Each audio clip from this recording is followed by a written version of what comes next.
Здравейте, аз съм Симеон Митев и съм собственик и управител на платформата BG Sklad. Платформата BG Sklad е номер 1 в индустриалните и складови площи в България. В този подкаст вие ще получите коректна и точна информация от всички основни градове в България, както и ще получите статистика за това как се развиват всичките индустриални зони в България и с какво може да ви бъдат полезни като информация в тази насока нашите консултанти от BG Sklad.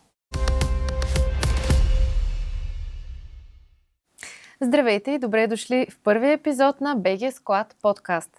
Това е място, където си говорим за развитието на индустриалните складове, на логистиката, става дума за инвестициите и бъдещето на сектора както в България, така и в региона, а наш гост е Симеон Митев, основател на платформата BG Sklad. Здравейте, господин Митев. Здравейте.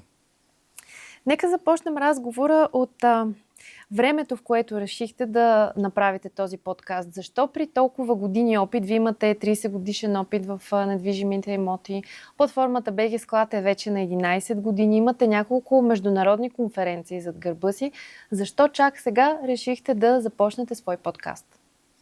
Първо искам да се върна съвсем в началото на моята кариера в недвижимите имоти. Това беше преди 30 години. Така че минаха много сериозни проекти през това време, много неща минаха през нас, много сделки. И от тази гледна точка набраната информация и фокус в определената насока, складовите и промишлените имоти, ми даваха увереност вече да стъпя за този подкаст и наистина да дам информация коректна, защото има знайни и незнайни брокери, които на 2 петъка са, нали? И пишат, приказват разни глупости, с което искам абсолютно да изчистя специално в нашата тема фокусът върху индустриалните имоти.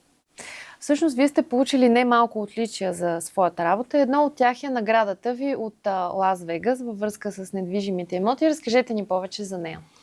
Наградата е следната. Когато бях офис на Remax в България, бях с индустриална насоченост, индустриален офис и получих награда Platinum Club. Бях на 50-то място в цялата система на Remax, с което получих награда в Лас Вегас, заедно с Дейв Линигер, който ми подари тази награда. И сам бях номер 1 почти в Балкански полуостров. А какво ви свързва с този град с Лас Вегас в лично качество? В лично качество ми свързва, че когато стана конференцията, аз отидох като за почивка, за разходка, а постфактум разбрах, че имам награда там, за която не знаех още от Remax България, но това е друга тема, за която не ще се връщам. Всъщност, вие имате доста интересни проекти, участвали сте в много големи сделки.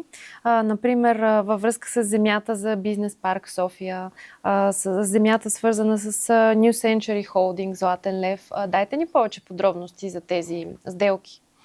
Още в зората на продажбата на терени и парцели, окрупняването на терени, имаше много така голямо търсене в България, предвид, че беше неразорана целина и от тази гледна точка съвсем случайно попаднах в тази тема с терените.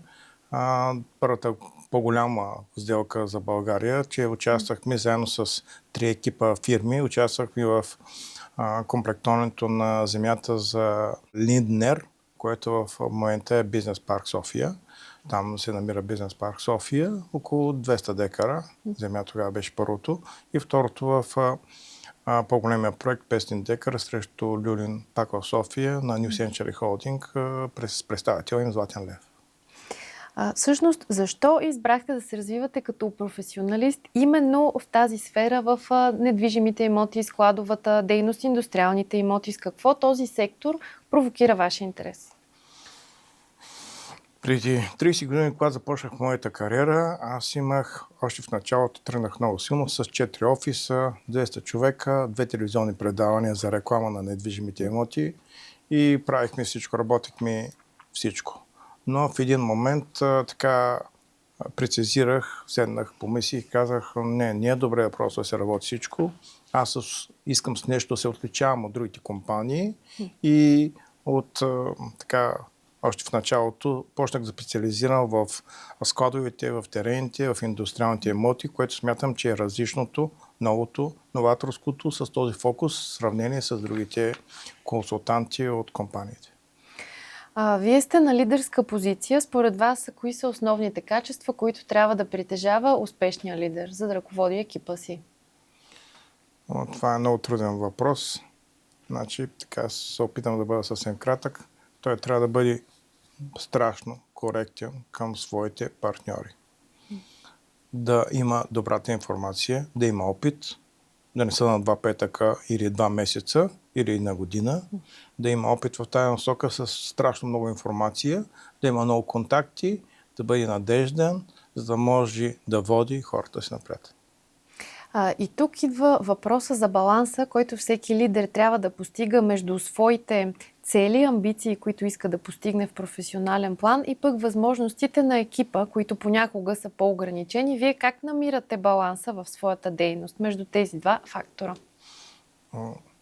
Понеже аз имам военно образование, аз съм военен инженер и от тази гледна точка си спомням от лекциите, че всеки пълководец трябва да знае с какво разполага.